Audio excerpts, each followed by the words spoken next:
thank you very much for joining us. This is Platform on the network service of the NTA. I'm Ruth Aguele.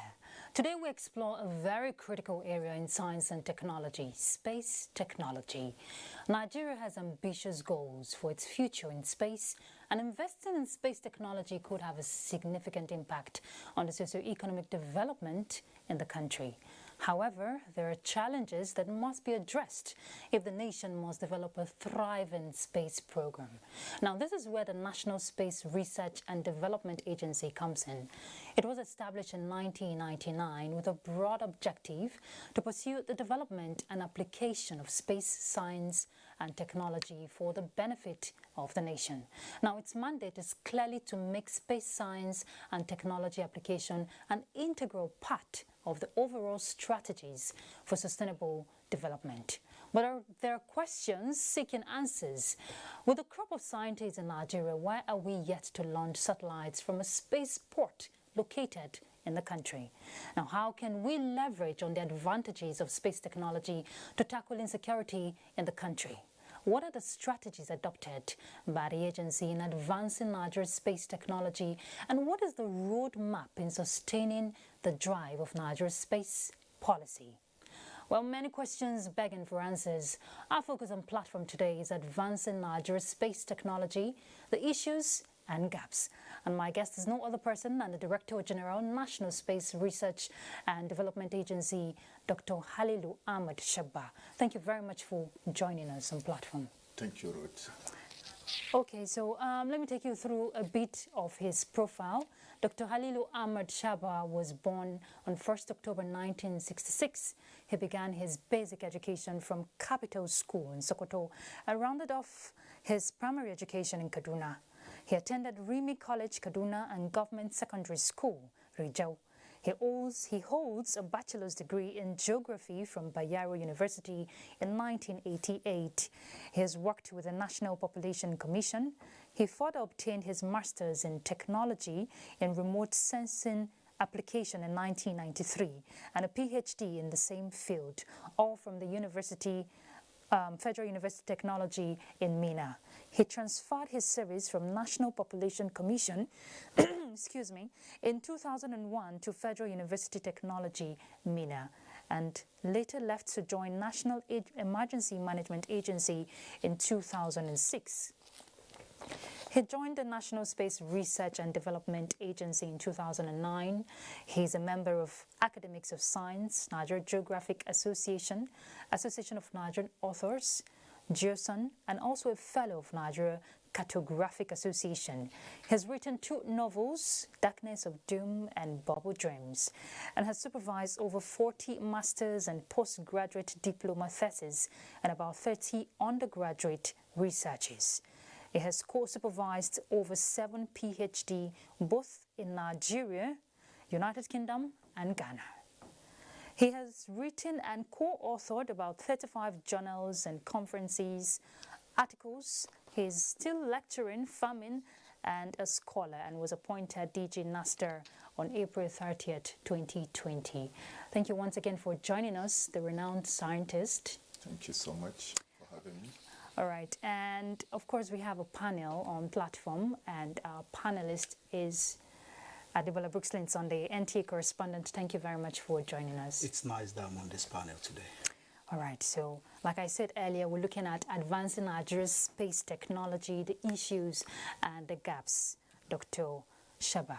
Thank you so much. So 22 years down the line, let's use a telescope, you know, looking at Nigeria's space technology. Where are we today? Thank you very much.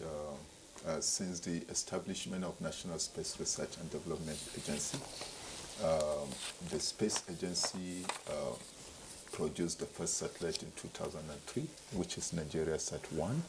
And that Nigeria Sat-1 was our first experience where we look at the heritage and build others. In 2003, the first satellite we built had only one, on its platform, had only one camera on it.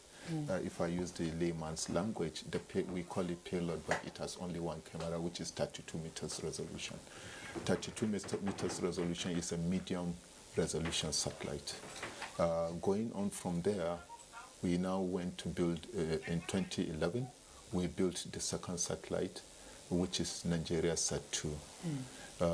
Before then, in 2007, we built the communication satellite and then also established the NICOMSAT, that is the communication satellite company. In 2011, based on the experience we had, when we were building the 2011, we did so many things differently, and you could see the advancement and experience. We built that satellite with 32 meters resolution so that scientists will continue their research along the line of 32 meters resolution, which was started 2003. And then we also added on that platform, we added a payload camera, which is 2.5 meters resolution, which is a high resolution imager. And now we also have 5 meters resolution, which is high resolution imager. And Nigeria did not stop on that because there are lots of ways countries go about developing their satellite programs. Yes. It's either you are buying a satellite or you are starting from the scratch to build a satellite. Yeah. Nigeria looking at it that we don't have all the time, and we want to at least make sure that we are going with other nations in development instead of going by these two models of either buying satellite or starting from the scratch, because starting from scratch will take a longer time, and then building. Buying a satellite will deny your engineers experience and knowledge of how to build satellite. We now kind of dovetail the two. Dovetail the two in the sense that now we put our engineers in the satellite. First satellite we purchased, we put our engineers to be part of the building of that that of satellite, building the satellite, and they were part of the design, the building, and testing of the satellite. Now, which gave us heritage, knowledge, and experience in building satellite. And then when we were building the second satellite, we did the same thing. We put 40 engineers on it, and they were part of building that satellite. Now, we didn't stop there. We felt since these engineers were part of building Nigeria Sat-1, Nigeria Sat-2, and NICOMSAT-1, which was built 2007, they should also have their hands dirty in building a satellite.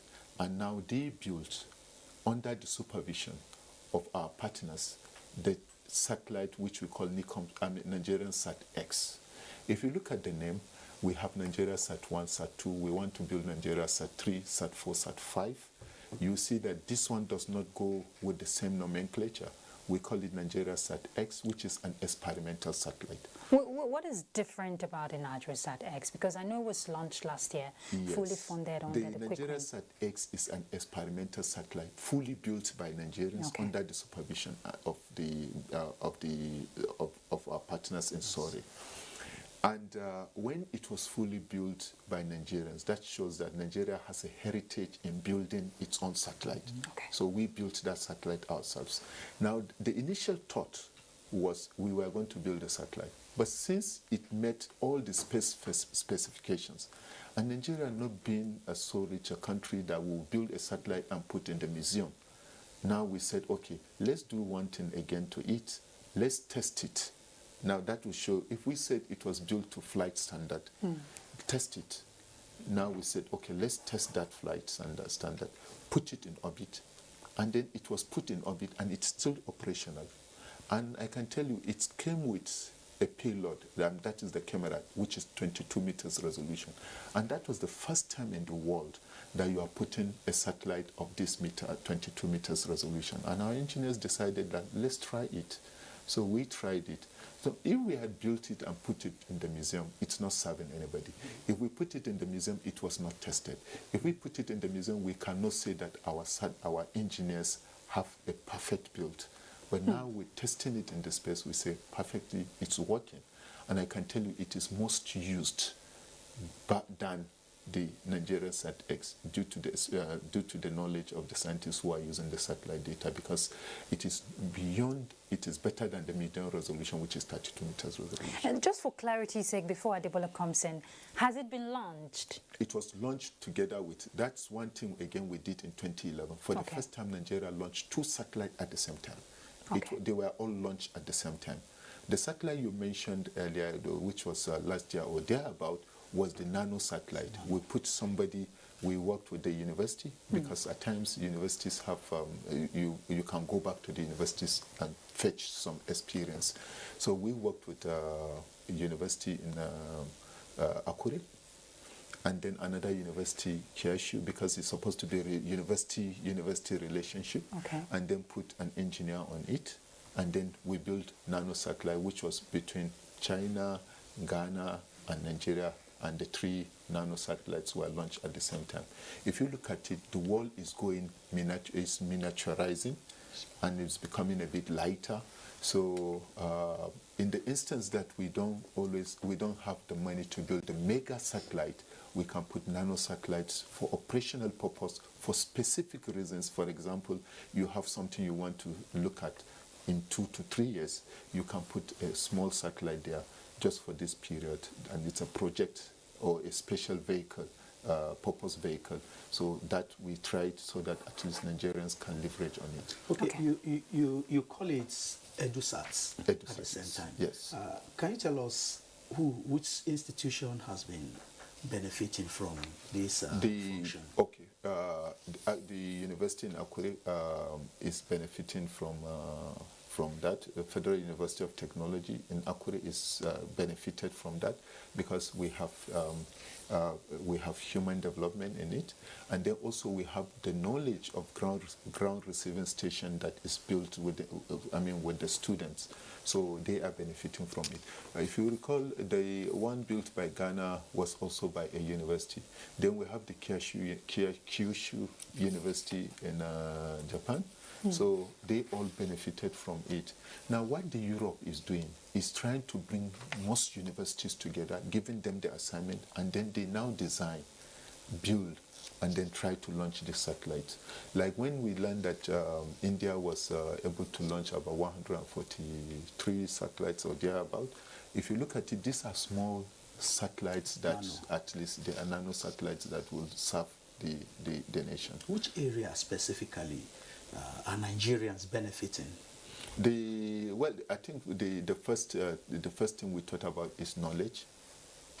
That and then the heritage of saying we already have this knowledge and we're building on it, because the program normally the program was kind of something that was spun off by the university in Kyushu, and we now said, okay, can we benefit from it? They accepted. We said, okay, we want hands-on instead of the normal theoretical learning. So there is that knowledge that is there, and I can tell you, anytime we want to build nano satellite, it's on the go.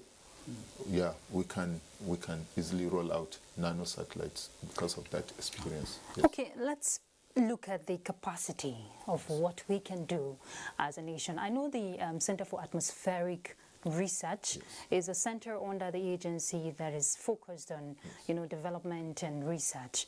Now, if we're looking at building capacity in terms of infrastructural capabilities of what we can do when we're looking at space technology, what about for the scientists, human capital development also? Because it's a two-way thing. You improve your infrastructural ability, you also will be thinking of human capital development. How do you marry the two in ensuring that there is a balance? And what has been done? Okay, thank you so much. If you look at it, like the Center for Atmospheric Research is basically more of a scientific research, and then we have a lot of capacity building ongoing. We have related with so many universities. We even have universities, even now as I'm talking to, we have somebody who came from Ethiopia, and someone who came from Kenya just left last month. Okay. We have people who are coming in because of the viability, but the center is not known because it's mostly research-based. We also have facilities like NICAP that is trying to look at the weather. It's a way to pick some weather parameters and this. And I think even 2 months back with the University of Maiduguri, we tried to have clean air measurement to know what is the air, what is the parameter, and what is the pollution in the air. So most of these are science-based.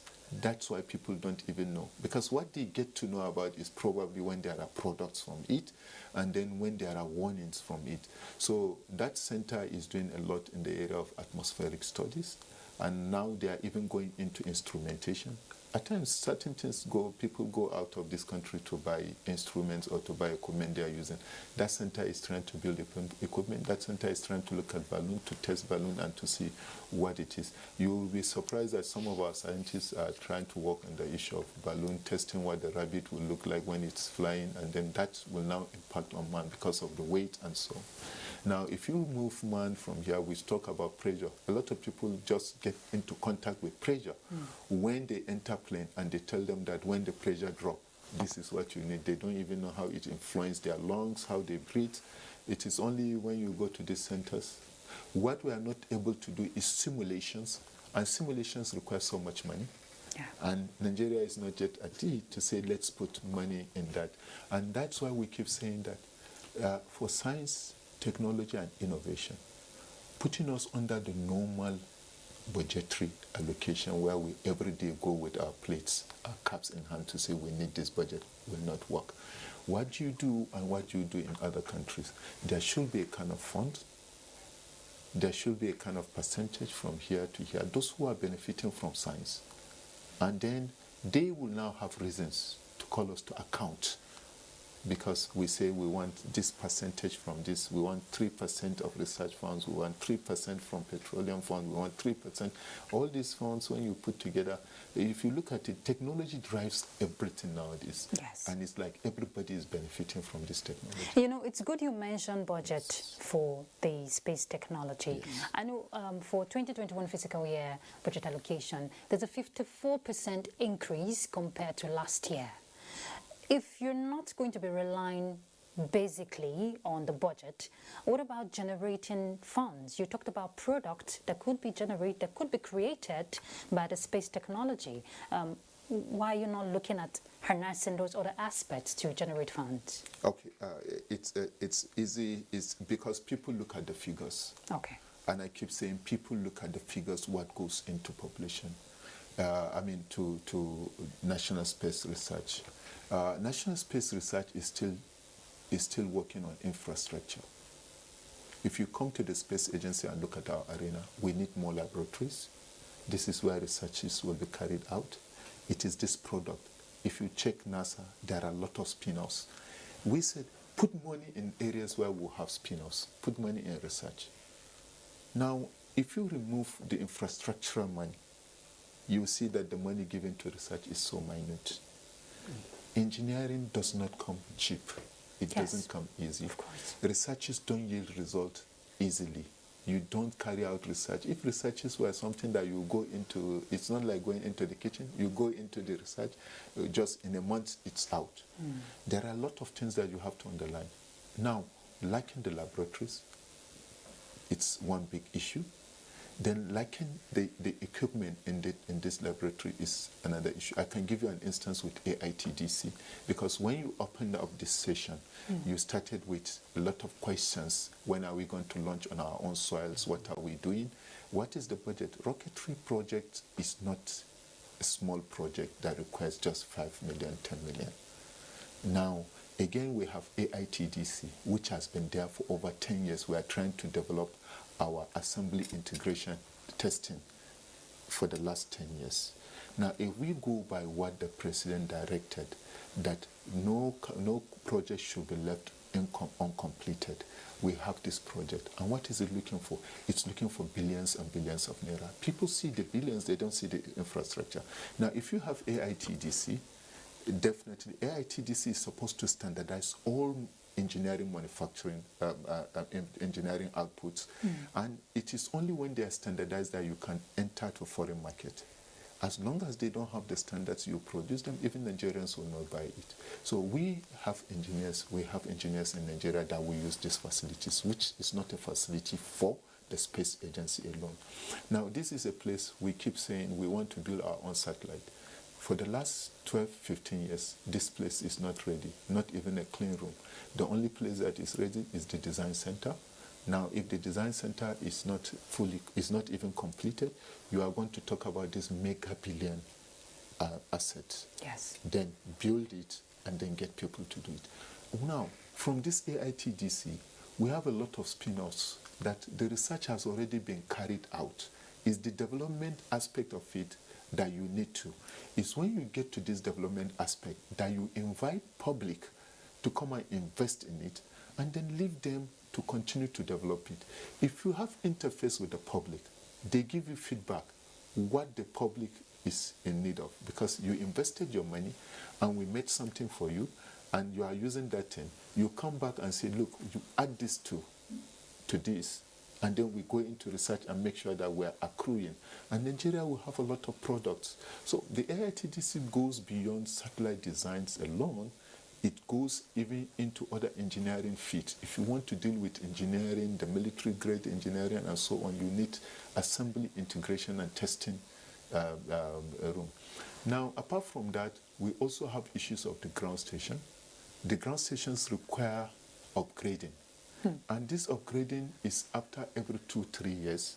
You also have cases of cyber security. You have to block it. You have to have people and at any given time, because the warfare now is more a technological warfare. Yes. And anybody can stop what you are doing there. So you have to make sure that that firewall keeps on. You keep upgrading it. Now you talk about human capital and capacity building.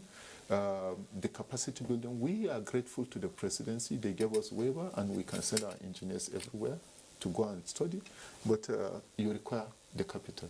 So it's like, okay, it's given, but where is the capital to drive it? So these are pockets of problems that we are facing. Now, talking about other means of generating funds, you need a satellite that is alive, healthy, and also develop the capacity of people who are going to use this satellite. We are lucky our satellite is 11 years. 12 years in orbit. It was designed for 7 years, but it's 11 years in orbit. This is an engineering feat, and it's still there, and it's still useful.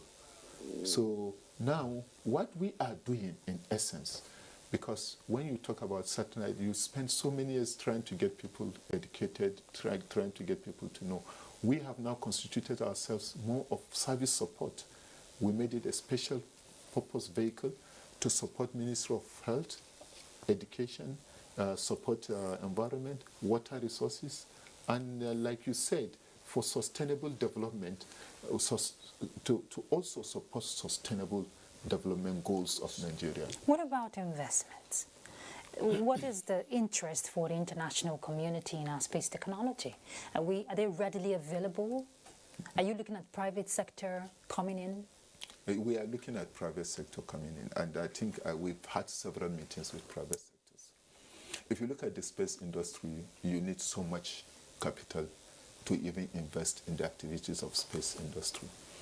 Now, there must be a kind of liberalization. There must be credit facilities. If you look at what most of them are thinking about. And what are these credit facilities? You need people to get loan from the bank to invest and then watch it grow. This must be available. Now, visibility studies. Yeah. A lot of people are not into it to even know, to even understand what visibility studies are in it. So a lot of people are supposed to come in and see. But most people prefer going into areas of spin-off. Like just the meeting I had this morning, we have people who came into our incubation, space incubation center, and what they are looking at is what they can do. We have some American companies coming to talk to us because they saw the viability and they've seen what they can do. And they're already talking about what they can do with the space agency in that area. We have people who are interested in putting sensors all over the country so that at least we'll get scientific data. And they are also interested in coming to Nigeria. In this, we have to create a lot of interface together. So basically, these are areas of investment we are thinking about. We want the public to come in, but the public need to be secured. There should be insurance in this area. So these are the big issues. All right, my question for you will be, talk about, let's look at looking inwards. Yes. At a point in time, your establishment dwelt so much on telemedicine, which is an income generation aspect. Yes. Where are we? Okay. We started with telemedicine. We even won an award in 2007. There was this Tiger Award, which was for Africa. And we were the first to start it in Africa. First thing we did was to liaise with Federal Ministry of Health, because that's where the mandate is. We spoke with Ministry of Health, and then for those who have been watching events in Nigeria passing by, they will see that we left the telemedicine vehicle at the Secretariat for some years. Then we now had to retrieve it. During COVID, we reactivated that because you are trying to see that you avoid people going to the hospital because of the COVID, and then you don't want them to have interface, and you want them to get medical attention where they were. And then we spoke with some medical doctors, some universities outside Nigeria, and the whole idea was, okay, Nigerians will be at home, because it was meant for rural areas, but now Nigerians can be at home. From where they are, they can have access to nothing less than 6 doctors. These 6 doctors will sit in their countries and look at what we are doing. So now what we did, we are now trying to privatize it. Okay. We now have to call a private sector, we call it Factoria, Atlantic Factoria. And now they have indigenous? Yes, it's indigenous. And Atlantic Factoria is talking to doctors to see how they keep in. The doctors will make extra money no matter how small. And then the Nigerians will have access to not only their private or their doctor or their hospitals. Nigeria will have other people other medical experts who are looking, even outside Nigeria, who will be looking at their cases, and they will make suggestions and agree, and then give them medical advice and even give them medical attentions. Okay, recently you met with President Muhammadu Buhari. Yes. He talked about reviewing the national space policy. Yeah. Is your policy or our policy up to date? Well, I think there are 2 things here.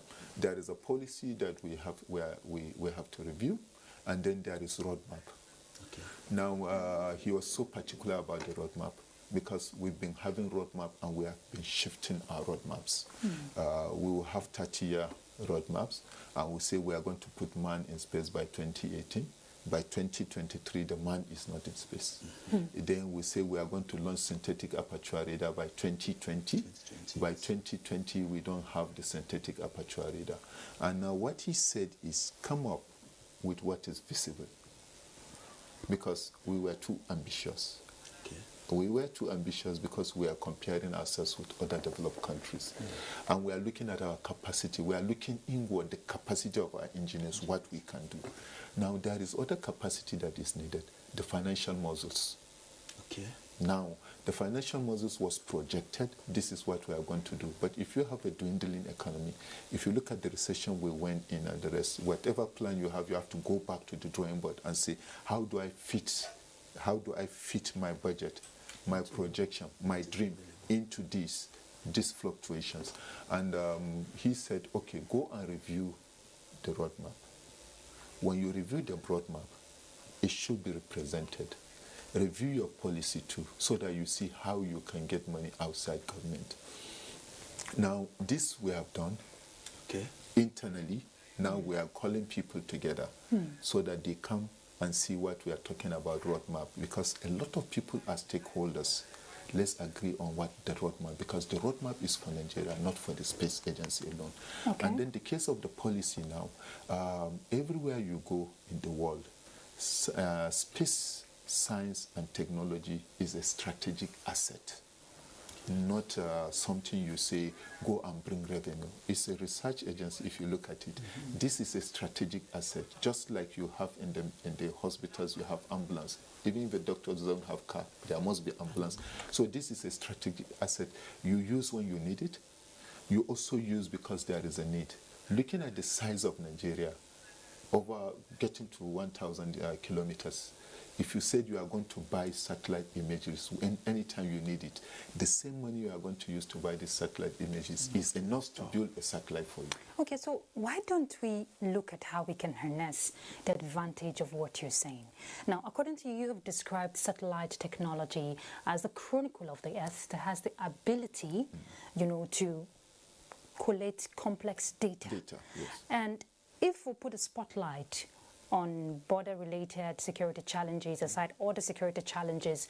Now, you're of the opinion that there is need for utilization and deployment of satellite, capabilities that could be used to tackle some of these crises we're having. What is the agency doing in that regard? Okay, we are working with the people with the mandate, but now what we keep saying these days is the reason why you see the last meeting we had was more on border management. Yes. Border management goes beyond border security. If you are putting so much money in border security without the border management, it's like you are trying to feed the cancer. Feeding the cancer in the sense that border management goes beyond border security. Border security is just an aspect of border management. Now, and I still remember, I was in a place where we had a lecture, and then I still remember the first theater commander, if I'm not mistaken, was now the CDS, the Chief of Defense Staff. And in that lecture he said, ungoverned spaces. Now, when people don't feel like they are part of Nigeria, Cameroon, or Chad, when you don't have schools there, when the governors are not talking together to see how they manage this, then you are foiling the Boko Haram, because you have people, that's where they where they recruit forces from. Yes. They don't believe they belong to, they don't believe they have any sovereignty, they don't believe they should be loyal to anyone. Now, we are talking about border management, which goes to identifying what are the activities, which the satellite will give you information about. What are the activities happening at the border? How are they changing? What are the new routes? What is new? What is happening at the border? Now you need that kind of information at not only once, continuously, so that you build good knowledge, because we are living in knowledge economy. Yes. You build good knowledge about the border. What do they need? How is their agriculture changing? How is their economy changing?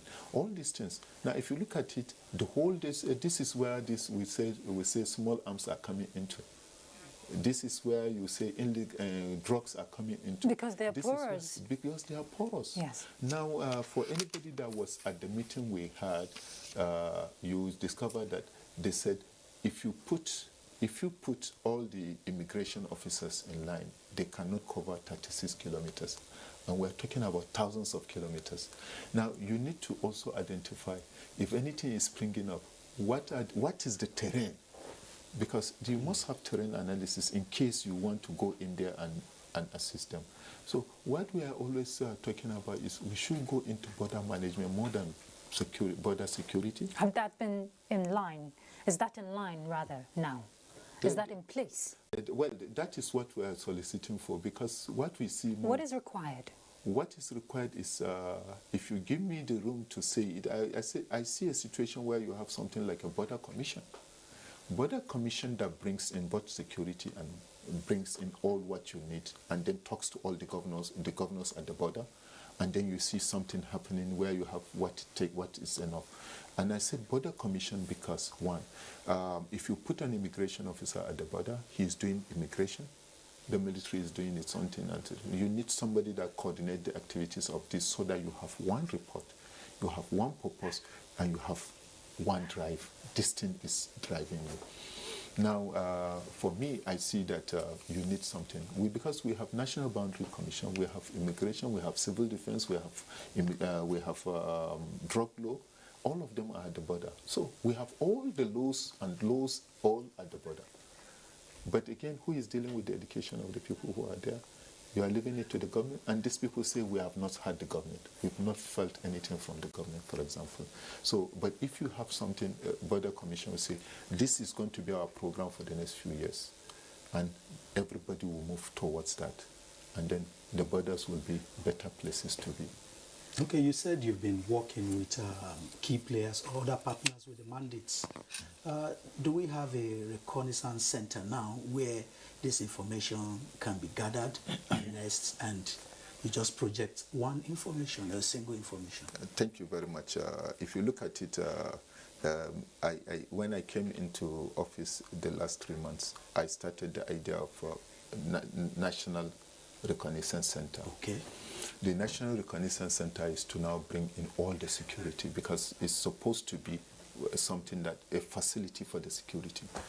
Nigeria has just few satellites, but because we're a space agency, we can have access at more liberal way, access to about 300 other satellites.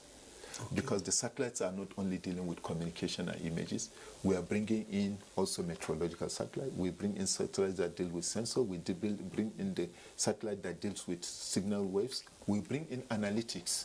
From the analytics, now you have everybody there. And what the National Reconnaissance Center is supposed to do is to have the representatives of the police, representatives of the DSS, the military. You also have civil defense and the rest. And now all we do is we integrate the whole data and now show them the red spots. And now they use their intelligence to acquire whatever information and then deal with the mandate. Now we have a portal where we are sharing the same information. So we've been advocating, and that's what we are pushing for now, to have National Reconnaissance Center for all these security forces. Does this has anything to do with Grid 3? The Grid 3 is only going to add some layers, okay, because Grid 3 is already ongoing. And we thank the government of, we thank President Ahmad Buhari, because after the Bill and Melinda Gates Foundation pulled out, they were able to give us resources to continue it. And we've developed layers. We have developed layers upon layers, which we already have. Now, since we have these layers, which is more like National Geographic, NGDI, that is the geodata infrastructure. Now we are mounting this, and the border is part of it. We are going to boundaries, ward boundaries. We are delineating the ward boundaries so that you know the wards. Now, instead of dealing with the whole state, you are dealing with a small ward, and you know what they need. So you are zeroing into the problem of each ward and dealing with the wards for their development needs. So you are now going down to the grassroots, instead of just dealing with it and say, oh, I'm passing this to the states. Okay. Yes. Okay, now I know the vision is to play a strategic role when we're talking space science and technology, like be a driving force and an engine if we're looking at economic growth. This whole science thing, coming from the layman's perspective, how much awareness has been done? Because for that person who doesn't understand the benefits derivable from space science and technology, will still not believe in the growth of the space technology in Nigeria. Yes. What is the agency doing to expand the scope, make people understand that there is so much yet to be harnessed? Thank you very much, and I'm happy you are asking this question. I will give you a scenario. If I were to go to defend any budget, and I said I need 200 million, I need 100 million for media and communication, the question is, you are a scientist, what are you doing in this area? But people don't get to know that these things brush on one another. And I know this because when I was in a National Emergency Management Agency, I remember then the President, Jonathan, visited, and I was in a lab with him. And he said, how much are you doing telling people? Because we put money for media to say what the government is doing. The people want to know what government is doing.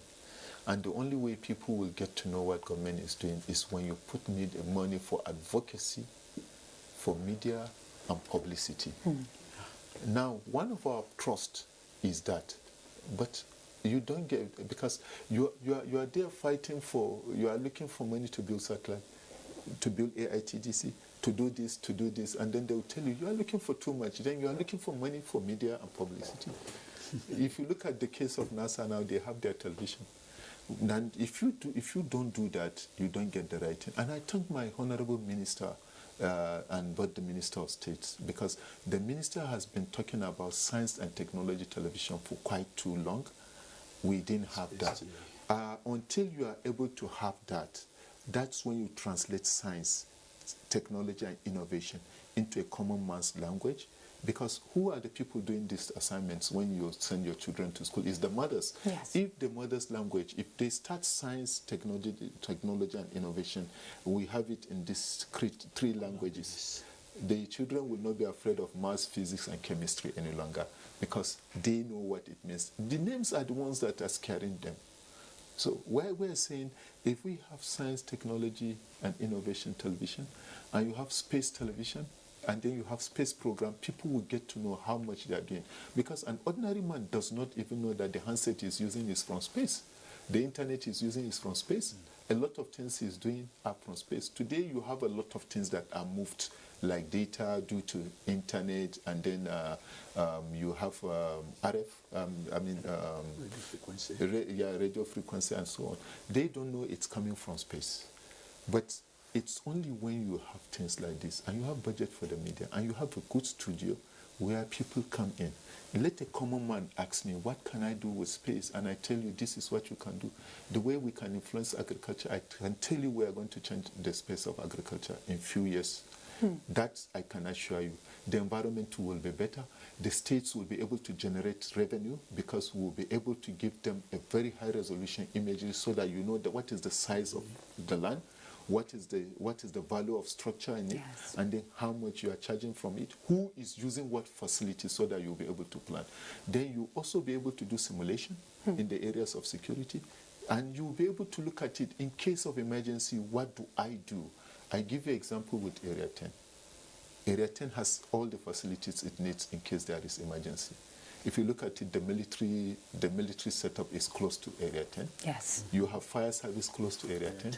You have police close to Area 10. You The have CID. hospital. You have CID. All these things are close to Area 10. But if they don't have simulation and they are not working together, the purpose will be lost. Yes. So the space now brings everybody on the same platform. Wow. And say, this is what you have. In case of this, where do you run to? In case of this, who do you call? So let's begin to nip the problem in the bud. Let's start from the foundation.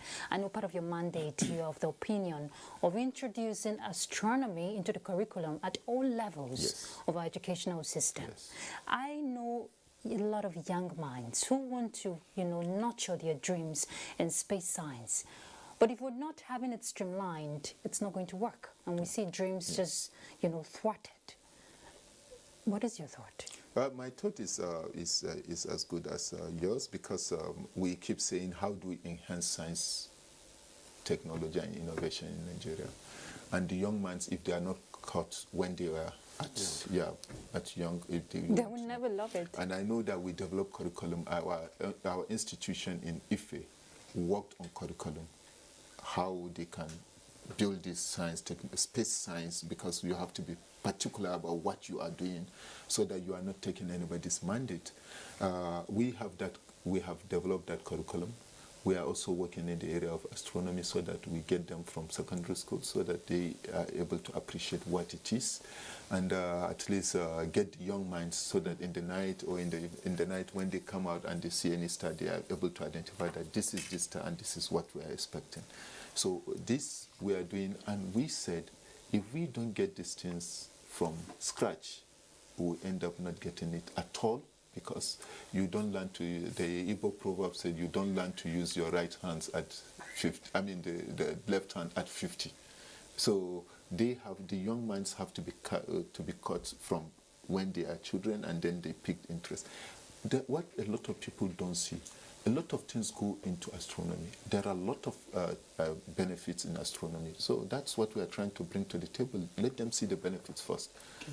Yeah, before they now build into it. If you don't create that awareness and you don't bring the young minds to identify that there are benefits in astronomy, a lot of people will say, I remember a young man was telling me, why will I read astronomy? Just to look at the stars and see this is what it is. Until I sat down with him and I said, no, it's not about looking at the stars and say, this is what it is. I said, do you know even the Babalawas are looking at the stars and telling people lies and they are making money from it? Exactly. And then he said, how? I said, well, there are a lot of things in the star, and a lot of people are talking, this is what we expect this month, this is what we expect next month. And if these things are not telling, then something must be wrong. What is wrong?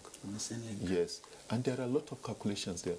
You see a lot of, there you develop your calculative mind, you develop your mathematics in this, and then you become another calculus. So all these things are very important for the young minds, which we feel they are not in our curriculum, not anywhere in our curriculum. I don't know, except when you go to the university.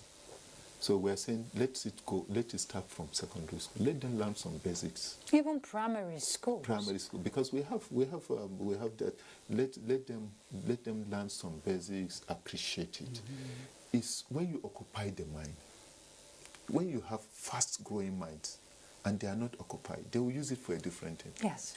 So we want them to be occupied, and then let them also, because you will teach a child this is where to go. Tomorrow he will teach you a different thing from it because of experience. Yes. So these are key things we are hoping the nation will be able to pick from us. Okay, Adebola? Yeah, all these requests or projection still has to do with funding. Yes. Do you think there is a political will? I can tell you there is a political will. I can tell you because you know, for so many years these days, since we don't have National Space Council all the time, and I can tell you the president accepted to be part of it. Wow. What is even why you see the will is we were given 1 hour to interact with the president. Wow. The president added 1 hour to it. And this is I think for the first time for me, I feel that is the body language to show you the interest he has in this, because you can't waste the president time, and then when you are giving 1 hour, you must make sure that you squeeze all your program within that 1 hour. But he was the one that lifted the bar, and he still had another program, because from our meeting he was going for another meeting, but he still sat there and still increased it. He was the one that, because he was the chairman, he was the one that kept increasing the time. So that is showing the interest.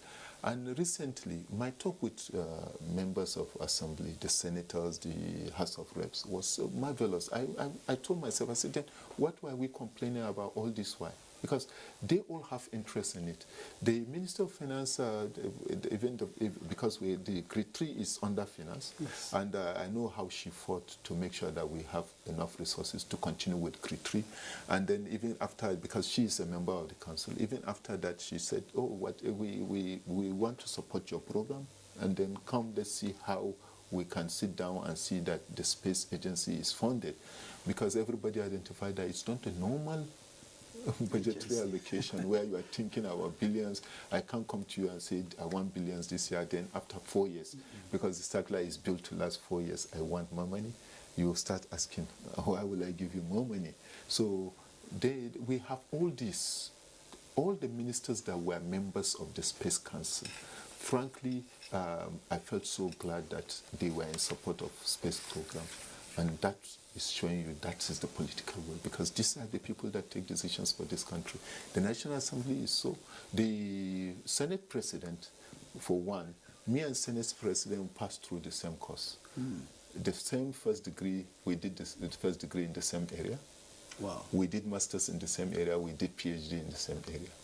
So if we say we shouldn't be talking about budget and crying, we have about 3 giants in the Senate.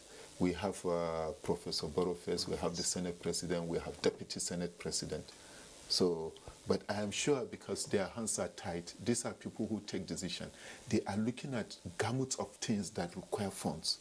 You imagine health is looking for funds, education is looking for funds. If you don't take time, you even forget that, okay, my first constituency is also in need of those funds. And then we have to kind of find something that is live for the same people. Okay. Yes. Dr. Shaba, Moon Mission. I know Nigeria has plans for Moon Mission. I know why Adebola is laughing, because it seemed impossible, but it's not possible. How do you intend to implement that? The Moon Mission, I am somebody who is always optimistic. Okay. Optimistic about things, and I can tell you. Just on a lighter note, yes. Who is to go? Who is to go to the moon? Yes. Our scientists are to go to the moon. Okay. Our scientists are to go to the International Space Station. Recently, we have developed what we now have created the Department of Physical and Life Sciences, because what happened in space station is research. So the physical and life sciences will even take medical researches to the space station. Now, talking about going to the moon, we are going to, that's why we have astronomy and the rest. They are the people that will go. All these things they've been hearing about the moon, they will land in the moon. I don't believe it is impossible. Okay. I only believe it's a bit difficult for now. Yes, and I believe now that we have set our minds on it, Nigerians will get there. We don't want to be left behind. Okay. Where will you like to see the space agency in the next 3 years? The place I want to see it, if I am to use one word, I want to see it competing with India. Because India has gone far. I want to see us competing with India. Despite the numerous population, despite the myriad of their population, they are able to put budget into it. And they are gaining from it, agricultural-wise, trade-wise, engineering-wise, they are gaining from it, even in medicine. So it is our hope that we will be able to compete favorably with India. And that is to say that in all these facets, all they are doing, even in the launching of satellite, just like you said that we have a launch pad, nobody has ever launched at the equator. We want Nigeria to be the first to launch satellite at the equator. We are at the equator. So everybody is using far away. This is the shortest. We are saying we have a shortest path. But we are now studying what are the trajectory and what will make it a success. And we'll invite people to come and see how we can launch it. I love your optimism spirit. Thank you so much. We're rounding off. Thank you. So how would you assess our astronauts from your point of view as we round this off? Okay. If some of these missions must be successful. Okay, I think a lot of Nigerians have forgotten that in 2007, 8, or 9, thereabout, Nigeria was able to send a schoolgirl to go for astronaut training. Wow. And we showed the picture everywhere, and it was successful, and she was one of the best. So when it comes to brain practice and the rest, I bet you Nigeria will be one of the best. Yes. The issue now is commitment. That's just the issue. So, and for you to train as astronauts, you need so much money. We are talking about close to, I think, 3 billion to train Naira? One astronaut. Yes, Naira, because of the exchange rate and the rest. So you need about that. Now, when do you get that funds is what matters. But I can tell you, okay, we are found to be the best. All right. Thank you very much, Dr. Halilu Ahmad Shaba. Thank you for your time on platform. We wish you the best, and we want to see our space technology grow. Thank you so much, and we will grow with you. All right, indeed. Thank you so much. Thank you very much, Adebola Brookslyn Sunday, our NT correspondent. Thank you for your time. Thank you. Okay, for the past 50 minutes and more, we've been looking at advancing Nigeria's space technology, the issues, and filling up those gaps. And the whole goal, is to be in tandem with best global practices, where we see our space science and technology thrive, economic benefit, and the rest. That's Platform. I'm Ruth Aguele. Bye. Thank you so much.